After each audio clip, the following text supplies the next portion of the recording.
The high peaks of Mount Valith stood like frozen waves against the sky, their white stones shining beneath a cold sun. Inside these mountains lived the proud dragons of the northern lands, creatures of fire and wisdom who had watched centuries rise and fall. Among them was Serelith, an albino dragon known far beyond her homeland. Her scales were pale like new snow, and when she moved, light glimmered across her body like ripples on ice. Many dragons believed she would live for hundreds more years, guiding younger dragons and keeping peace among the clans. But now she lay deep inside her cavern, hardly able to lift her head. The cavern was wide, lit by blue fire that burned from cracks in the walls. Yet even this warm glow could not touch the chill that hung over Serelith. Her chest rose and fell in slow, painful breaths. Her wings were folded stiffly against her sides, and the bright shine of her scales had faded into a dull, tired white. Her son, Kalor, stood beside her. He was a young dragon with strong silver scales and eyes full of determination. But now, those eyes were clouded with fear. He had never seen his mother weak, not even once. She had survived storms, battles, and the harsh winters of the northern plains. But this sickness was different. It moved through her body like spreading frost, turning her inner fire into hard crystal. No dragon knew how to stop it. Kalor leaned closer. "Mother, can you hear me?" His voice trembled despite his effort to stay calm. "Yes, Kalor," Serelith whispered. Her voice was soft, almost like the wind. "You will get better," he said quickly, as if saying the words could make them true. "The healers will find something. They have to." Serelith tried to smile, but even that took effort. "My brave son, I have lived a long life. Not everything can be healed." Kalor shook his head. "No, I will not accept that. There must be an answer. Somewhere." A group of dragon healers stood at a respectful distance. They were old and wise, their scales decorated with symbols of their craft. One healer, Master Arvith, stepped forward. "Kalor," he said gently, "we have done everything we can. We have tried the old remedies, fire-balancing rituals, crystal dissolvers. Nothing slows the sickness. It is a rare illness. We have never seen it in an albino dragon." Kalor's claws tightened against the stone floor. "So you are giving up?" Arvith lowered his head. "No. But we must face truth. Serelith's fire core is crystallizing. Magic cannot reach its center now. We do not know the cause, and we have no cure." Kalor wanted to roar, to shake the cavern with his anger and fear. But he stayed quiet, looking at his mother's tired form. His heart felt heavy, as if weighed down by stone. Outside the cavern, word spread quickly. Dragons whispered among themselves, their voices low and troubled. "Serelith, the great albino. Will she survive? It seems unlikely. What hope do we have if even she cannot be saved?" Dragons respected strength, but they also respected truth, and the truth seemed bleak. For days, Kalor refused to leave the cavern. He brought water from mountain springs, gathered warm stones for her to rest on, and kept the blue flames burning bright. Each day, Serelith grew weaker. Each day, Kalor's desperation grew stronger. On the 5th morning, a scout dragon arrived, landing at the cavern's entrance with careful steps. His wings were dusty from long travel. "Kalor," the scout said, bowing slightly, "there is something you should know." "What is it?" "A human has been seen near the base of the mountain." Kalor blinked. "A human? Here? Why?" "We do not know, but he seems unafraid. He travels alone." Dragons rarely interacted with humans. Humans were small, lived short lives, and depended on tools and machines rather than natural magic. Some dragons respected them, others ignored them, but none would expect a human to climb near dragon territory without fear. Kalor frowned. "What business could a human have here?" The scout hesitated. "There is one more thing. When he saw us, he did not run. Instead, he asked if the sickness of the albino dragon was true." Kalor stiffened. He asked about my mother? Yes. He said he wished to help. The words hit Kaylor in a strange way, half confusion, half annoyance. How could a human help a dragon, especially with a sickness even dragon healers could not understand? A human healer, Kaylor muttered. Impossible. The scout bowed again. We thought the same. But he seemed sincere. And we did not sense ill intent. 2-1. Kaylor looked back toward his mother. She was asleep, breathing softly but unevenly. He knew dragons could not afford pride at a time like this. Even the smallest chance mattered. Bring him, Kaylor said at last.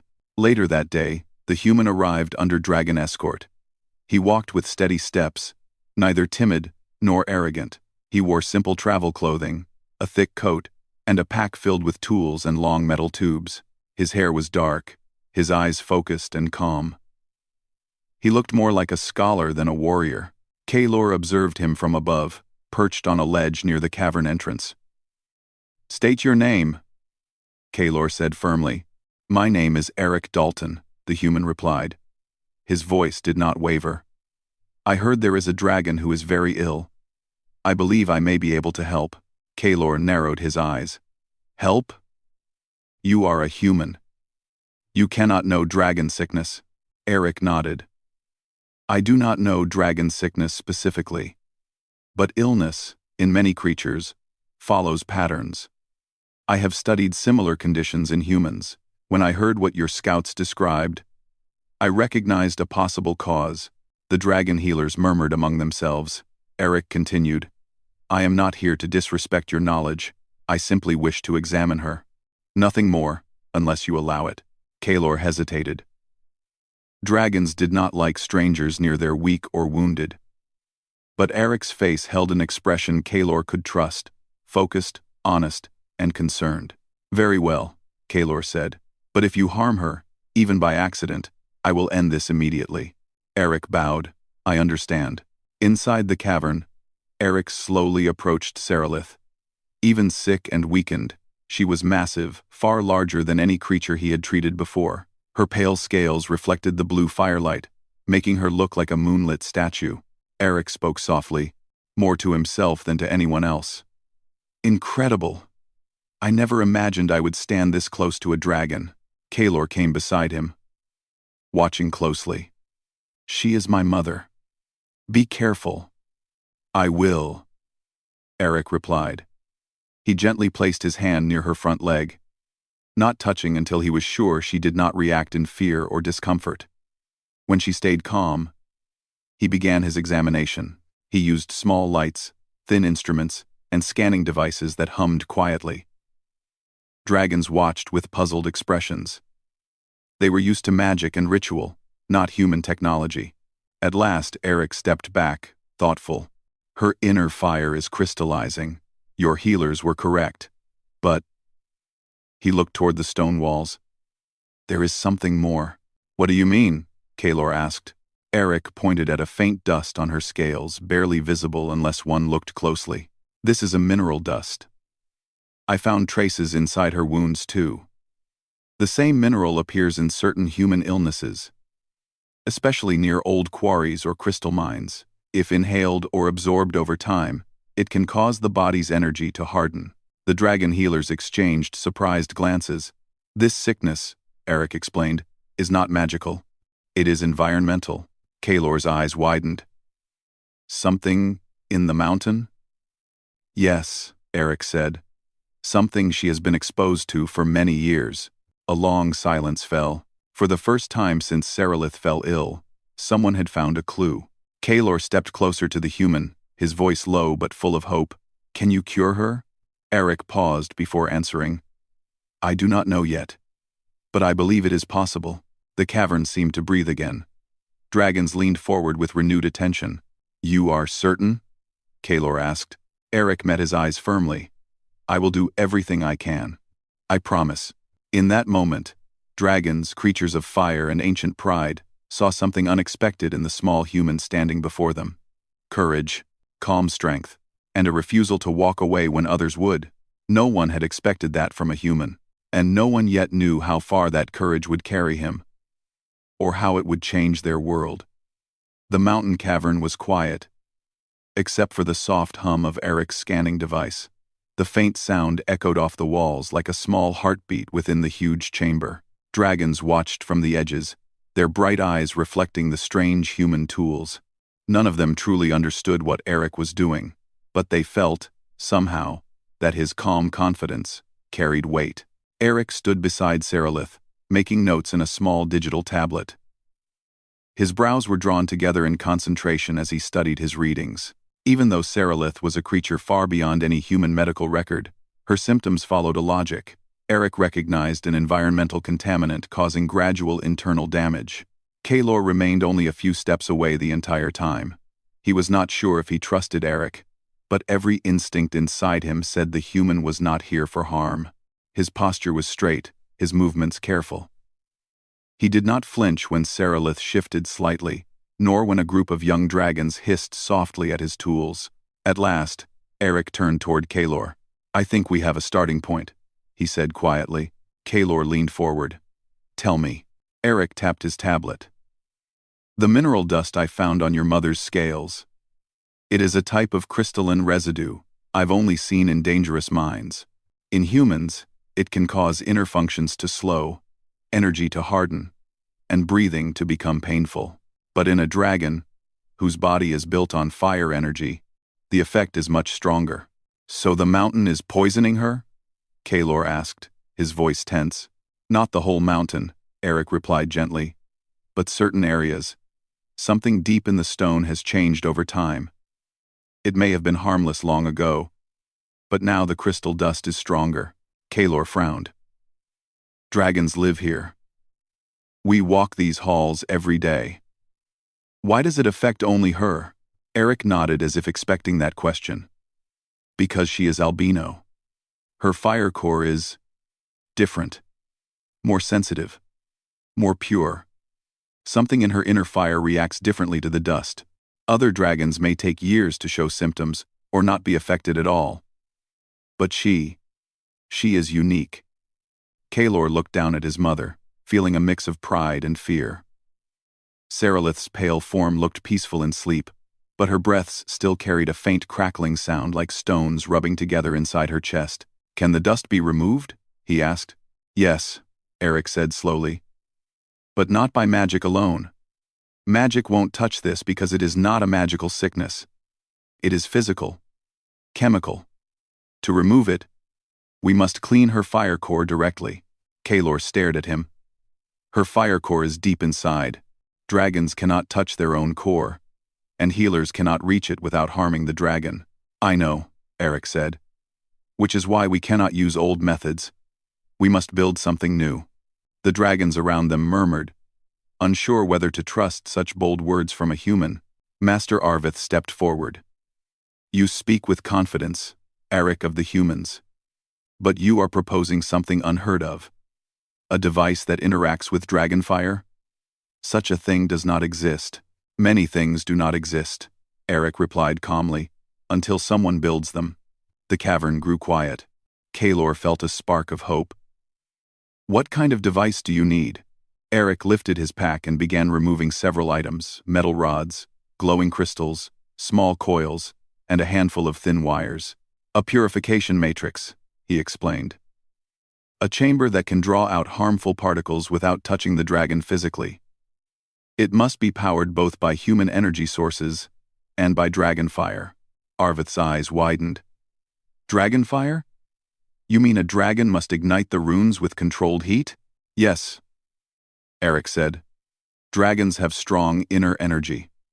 When combined with my technology, we can stabilize a cleansing field inside the chamber. The field will melt the crystal buildup slowly and safely, allowing her fire to flow again." Kaelor could hardly breathe. "You think this can save her? Truly save her?" Eric did not speak with the usual pride of inventors.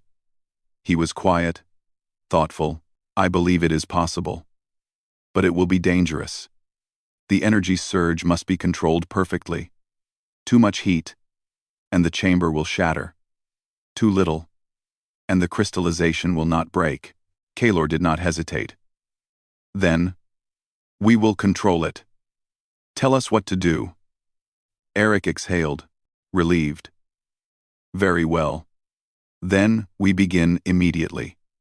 Time is our enemy. The next hours were a blur of movement. For the first time in the long history of Mount Valeth, dragons and a human worked side by side without fear or distrust. Eric sketched diagrams on the cavern floor with chalk, showing how the chamber should look. Dragons fetched metal from old weapons, crystals from forgotten storage rooms, and stones that reacted to fire energy. Young dragons heated and softened the metal. Elder dragons carved the shapes with sharp claws and glowing breath. Eric moved among them with tireless focus. He adjusted measurements, redirected materials, and inspected every piece. His tools flickered with light as he scanned each component. Kaelor followed him everywhere, carrying heavy pieces that Eric could not lift alone. At times, when Kaelor watched the human kneel beside the great dragon structure, he felt a strange warmth in his chest. Not fire, but something gentler. Respect. This human did not run from danger. He did not shrink in fear. He did not look at Serelith as a creature too large to help. He simply worked. And he worked with more devotion than even some dragons had shown. As the chamber slowly took shape in the center of the cavern, more dragons came to watch. Some whispered doubts, others whispered admiration. But all eyes stayed fixed on Eric as he assembled the inner matrix, thin coils wrapped around crystal rods. Runes carved by dragons glowed faintly. Eric carefully connected wires to energy cells he carried from his world, a power unlike anything dragons had seen. Kaelor approached. Does this look right? Eric tightened a bolt. Yes, you did well bringing the heat stones. They will help stabilize the lower levels. Kaelor tilted his head. Heat stones are dangerous to handle. Even dragons use them sparingly. Eric smiled slightly. It is a good thing I did not touch them directly then. Kaelor noticed Eric's gloves thick, reinforced with protective plates. He realized then that Eric had planned for even the hazards of dragon materials. You came prepared, Kaelor said softly. Eric paused and looked up at him. No. I came hopeful. There is a difference. Kaelor was silent for a moment. Why are you doing this? Most humans would not risk their lives for a dragon they have never met. Eric returned to his work as he replied. Life is life, Kaelor. Whether human or dragon. If we can save someone, we should try. That is simple. Simple. Yet no dragon had spoken such a thing in years. By evening, the purification chamber was complete. It stood like a great metal cocoon, lined with glowing runes and humming wires. Blue and white lights pulsed softly within, waiting for activation. Dragons formed a wide circle around it, whispering in awe. Eric stepped back to inspect the structure with tired but proud eyes. It is ready. But once we put her inside, everything must happen quickly. Kaelor swallowed hard. What must I do? You, Eric said, must control the fire energy. Your flames must strike the exact intensity I tell you. Not too strong, not too weak. The chamber responds to both my technology and dragonfire. Without you, it cannot work. Kaelor stood tall. I will not fail. Eric nodded. I believe you. Master Arveth approached, his expression uncertain. Humyn, are you certain this will not harm her? Eric met the elder's gaze. I cannot promise perfection, but I promise this. Doing nothing will end her life. Doing this gives her a chance. The cavern fell silent. Every dragon felt the weight of those words. Finally, Kaelor stepped forward. Then we take the chance. Hours later, the chamber doors opened with a soft hiss. Dragons carefully lifted Serelith and placed her inside. Her eyes fluttered open as the runes glowed around her. Kaelor leaned close. Mother, we are trying something new. A human invention. We believe it can help you. Serelith's voice was faint. A human. Here? Yes. Kaelor whispered. Someone who came not to fear us, but to help us. Serelith smiled weakly. Then let us trust him. Eric closed the chamber. Kaelor, be ready. The runes brightened. The coils hummed. The entire chamber filled with light that shimmered like morning frost. This is it, Eric said quietly. Now, he instructed, ignite your flame. Slowly, Kaelor drew a deep breath and released a controlled stream of silver fire into the lower inlet. The chamber absorbed it instantly. Light surged. Crystals vibrated. The purification field activated with a low, deep pulse that shook the cavern floor. Dragons gasped. Eric stepped closer to the control panel, adjusting levels. Good, keep steady, steady. Suddenly, the energy spiked higher than expected. The ground trembled. Sparks flew from a coil. Eric reacted instantly, placing himself between the chamber and the malfunction. He tightened clamps and redirected power manually, his hands moving fast, steady, unafraid. Eric, Kaelor roared. Move away. I can't, Eric shouted. If I step back now, the chamber will destabilize. Dragons stared in disbelief. A human, small, fragile, and mortal, stood in front of a roaring energy field to protect a dragon, and he did not turn away, not even for a moment. The purification chamber glowed brighter and brighter as Kaelor kept his fire steady. The humming sound grew deeper, filling the entire cavern with vibration. Dust fell from the ceiling as a soft tremor ran through the stone floor. Every dragon in the room watched with wide eyes, their hearts racing in fear and hope. Inside the chamber, Seralith's pale form was surrounded by swirling lights. They moved in slow circles around her, touching her scales gently.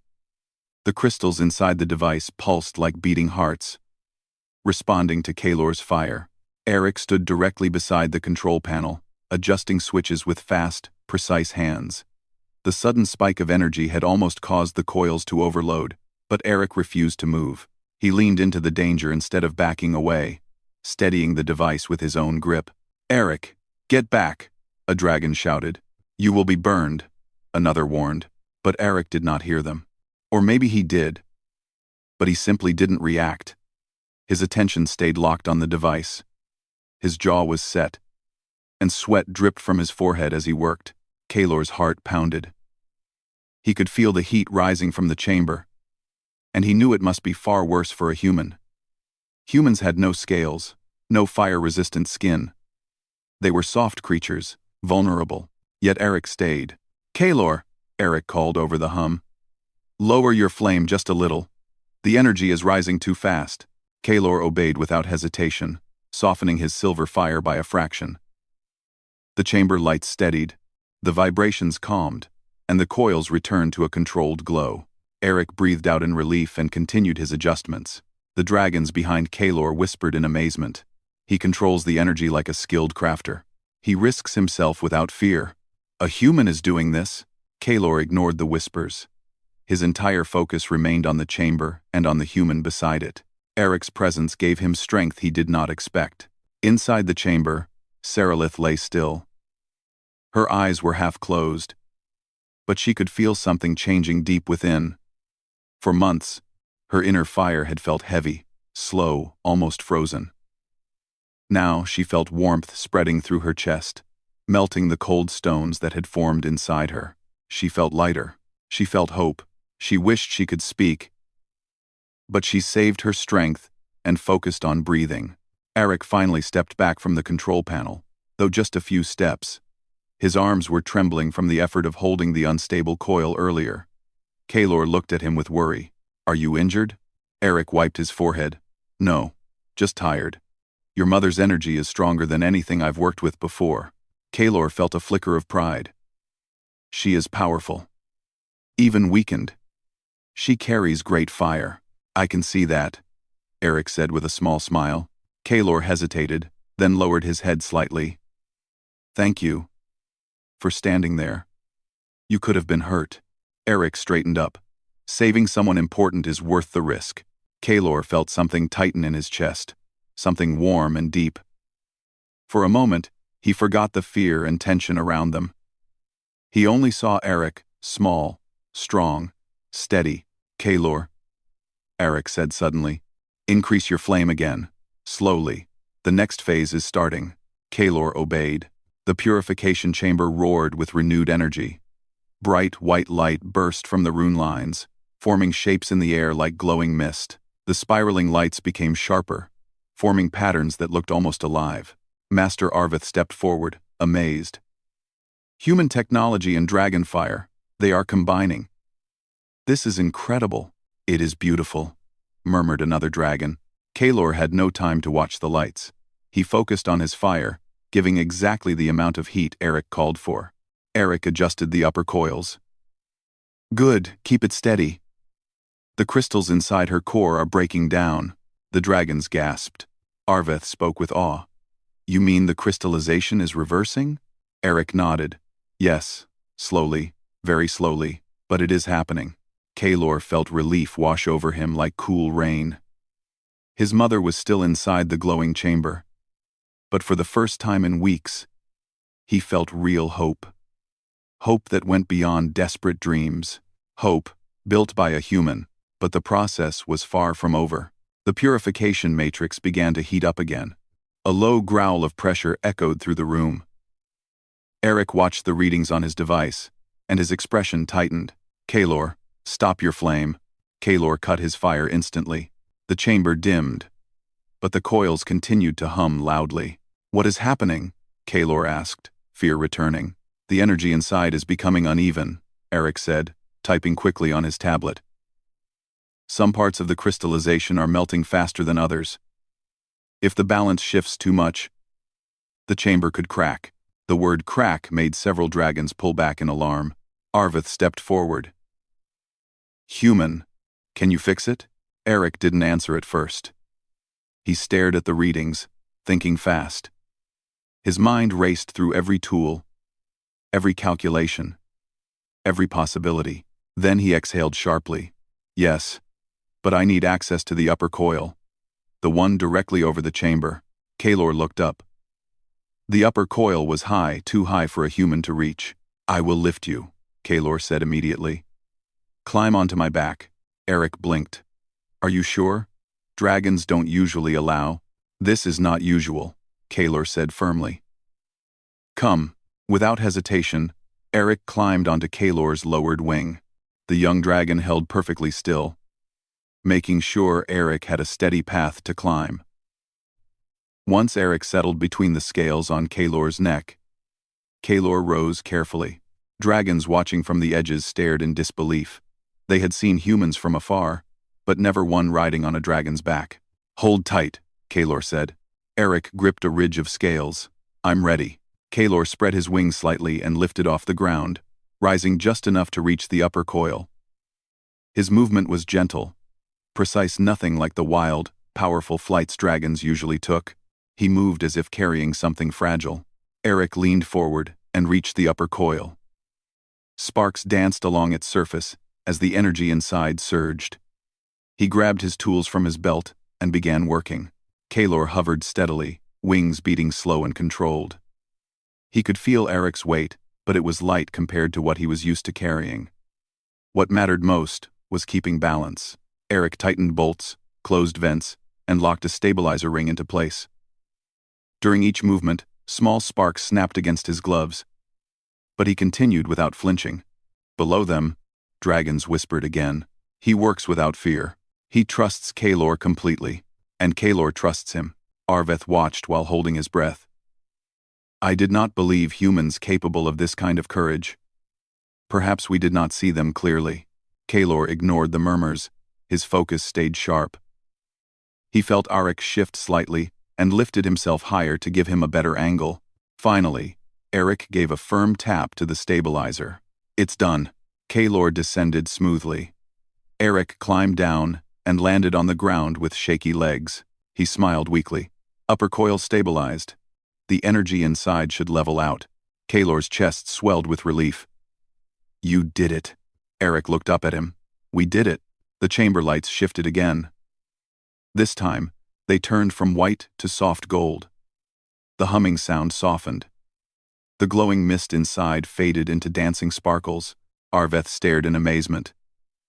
This means the process is complete. Kalor stepped closer. Eric? Is it safe to open the chamber? Eric? Eric checked his readings. Yes. Her core energy has restarted. The crystallization is gone. A quiet gasp ran through the cavern. Kalor's claws shook slightly as he reached for the chamber door. He pushed it open slowly.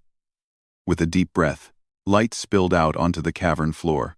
Inside, Sarilith opened her eyes, not dull, not tired, but bright clear as moonlight shining on ice. "Mother," Kalor whispered, his voice breaking. Sarilith lifted her head. Her movements were smoother, stronger. She touched her son gently with her snout. "My son," she said softly. "I feel warmth again." Dragons cheered. Wings flapped. Claws struck stone in celebration. Eric stepped forward but kept a respectful distance. Sarilith turned her head toward him, her eyes full of calm gratitude. "You are the human who helped me," she said. Eric nodded. "I am glad you are better." Sarilith's voice was warm despite her powerful size. "I owe you my life." The dragons bowed their heads to Eric, something no human had seen in centuries. Kalor looked at Eric with a new expression, something deep and steady. In that moment, every dragon understood one truth. A human had achieved what dragons believed impossible, and he had done it not with magic, or strength, or fear, but with courage, skill, and a heart that refused to turn away. The cavern felt different after Sarilith opened her bright, clear eyes. The air seemed warmer, lighter, almost alive with relief. Dragons of every size stood together, wings half raised in celebration. For many days, the halls of Mount Velith had been filled with fear and quiet sorrow. Now they were filled with hope. Kalor could not stop staring at his mother. She looked healthier than she had in months. The heavy, painful sound in her breathing was gone. Her chest rose smoothly with each breath. Her scales, once dull and dim, gleamed faintly under the blue flames of the cavern. "Mother," Kalor whispered again, still unsure whether this moment was real. You are truly healed." Sarilith lowered her head to rest it gently against him. "Yes, my son. I can feel my fire. It flows again." Kalor closed his eyes in relief, pressing his forehead to hers. Dragons nearby watched the touching scene with soft murmurs. Even the eldest dragons, who usually spoke little, could not hide their surprise and gratitude. Eric stood a few steps behind them, quietly observing. His clothes were smudged with dust from the chamber. His gloves had burn marks. His face was tired, and his hair was messy from hours of work. But his eyes were bright, full of quiet joy. He had done it. A human had saved a dragon legend, and the dragons around him were beginning to understand just how remarkable that was. After a few minutes, Sarilith turned her attention to Eric. Her movements were slow and gentle, acknowledging his smaller size. She lowered her head so her pale eyes were level with him. "You risked much for me, Eric of the humans," she said softly. "More than any dragon expected." Eric bowed slightly. "I only did what anyone should do. If someone is suffering and I can help, then I must try." Sarilith's eyes shone with deep respect. "Your heart is strong. Stronger than many beings who are larger and older than you." Dragons behind her nodded. Some even bowed their heads toward Eric, a gesture given only to those truly honored.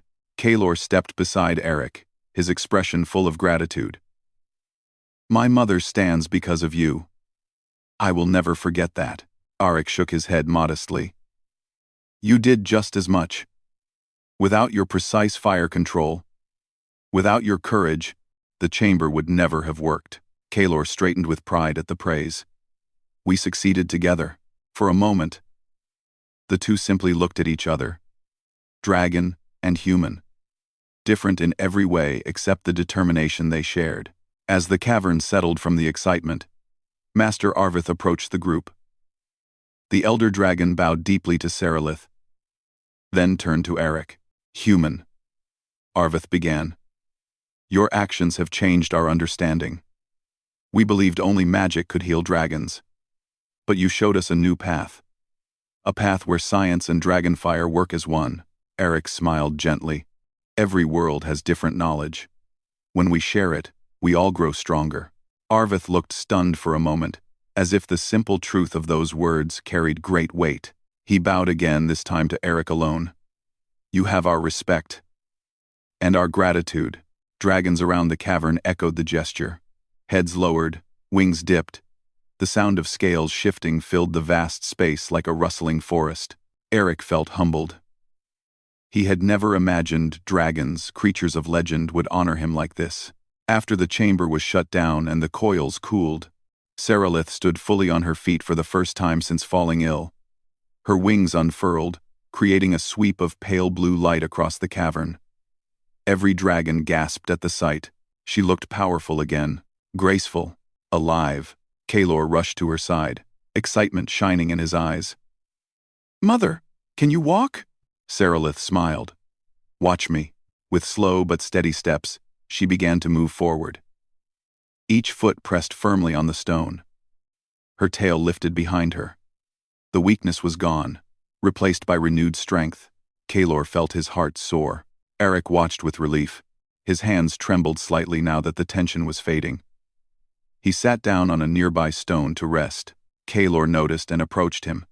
"You look exhausted." Eric chuckled softly. "It's been a long day." Kalor lowered himself so his head was level with Eric's. "Then rest. You have earned it more than anyone here." Eric smiled. "Thank you."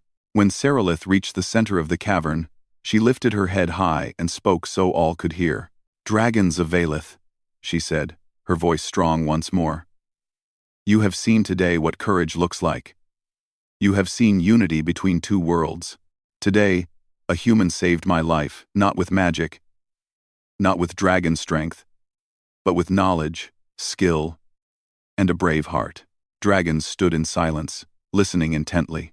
"This human," Seralith continued, "has shown that we judged too quickly, that we believed too little, that we forgot all creatures, no matter their size, carry their own kind of fire." Kalor felt warmth rush through him. Pride for his mother. Pride for Arik. Pride for what they had done together. Seralith lowered her wings slightly, a sign of deep respect. From this day forward, Eric Dalton is an honored ally of the dragon clans. He will always be welcome in these mountains. Dragons roared in approval. Their voices echoed across the halls, shaking dust from the walls and making the air tremble with joy. Eric stood slowly, overwhelmed. I don't know what to say." "Say nothing," Seralith replied. "You have already spoken through your actions." After the celebration calmed, Eric walked outside the cavern to breathe in the cool mountain air. The evening sky glowed orange and gold. Snow sparkled across the peaks like tiny stars. Kalor followed him out, walking beside him quietly for a moment before speaking. "Eric," he said softly, "there is something I must ask." Eric turned. "What is it?" Kalor hesitated, then spoke with honest emotion. "Why did you come up this mountain? You could have ignored the scouts. You could have walked the other way. Why did you choose to help us?"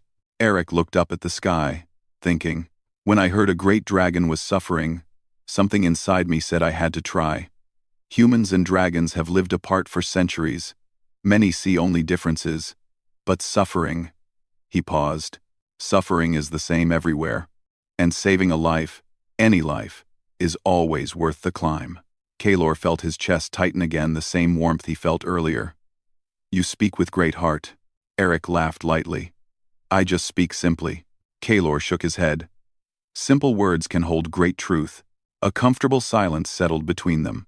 Then Kalor asked quietly, "Will you stay with us for a time? My mother would be glad. And I would also like that." Eric smiled, touched by the invitation.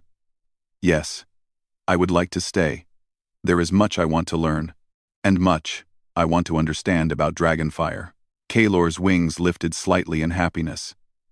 "Then you will not walk alone in these mountains."